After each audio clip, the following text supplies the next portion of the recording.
Hello, my name is Emily Gilliam, and I'm a licensed therapist here at Neil Psychological Specialists. Today, I wanted to talk about something that affects so many people, yet often goes undiscussed, and that is panic attacks. Not to be confused with anxiety attacks. We'll distinguish the difference a little bit later. But if you've ever had a panic attack, you know how debilitating they can be. You can have chest tightness, shakiness, shortness of breath, dizziness, feel like you're not in your body, depersonalization, derealization. The world around you feels like it's closing in around you. And that can be very, very scary. But the truth is, panic attacks aren't dangerous and they are manageable. Let's talk about the difference between a panic attack and an anxiety attack. First of all, panic attacks come out of nowhere. You're not really expecting them, not really expecting them to happen when they happen, kind of apropos of nothing is how we would say that.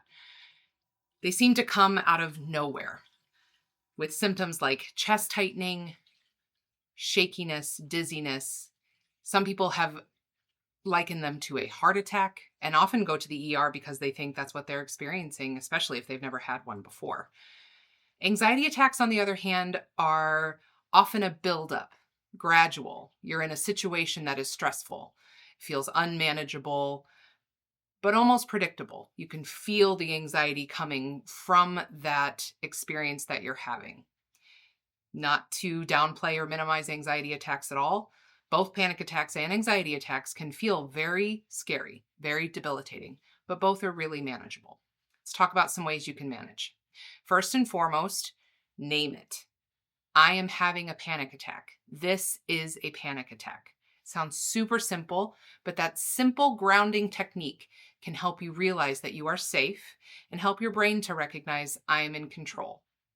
Moving from your brain to your body, some progressive relaxation, tightening muscle groups, usually from top to bottom, tightening those muscle groups, breathing and releasing, and moving through your whole body.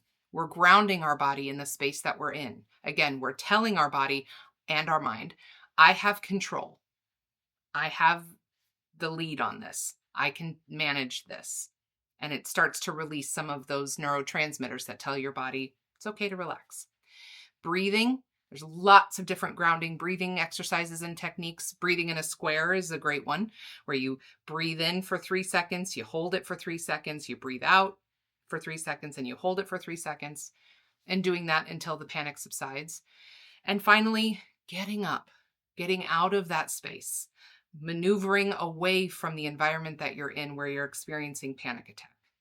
That little movement, along with removing yourself from that space, again, it's good for the body, good for the brain, and it also helps avoid the connection between where you're at and what you're feeling. That correlation, we don't want to become causation. In treatment, if you decide therapy is what you want to do, cognitive behavioral therapy is the best treatment for panic attacks. We want to shift and change your thoughts from experiencing that panic into something that's more grounded in control. Figuring out what triggers that panic. What are the thoughts that are leading to this space that you have to catch before the panic happens? As always, we are here to help. You do not have to do this alone. Connection with community is a huge piece of managing and recognizing what you're going through. And we're here to help. If you'd like more information about panic attacks, or if you want to schedule a 15-minute free meet and greet with one of our therapists, we are here to help. Thank you so much.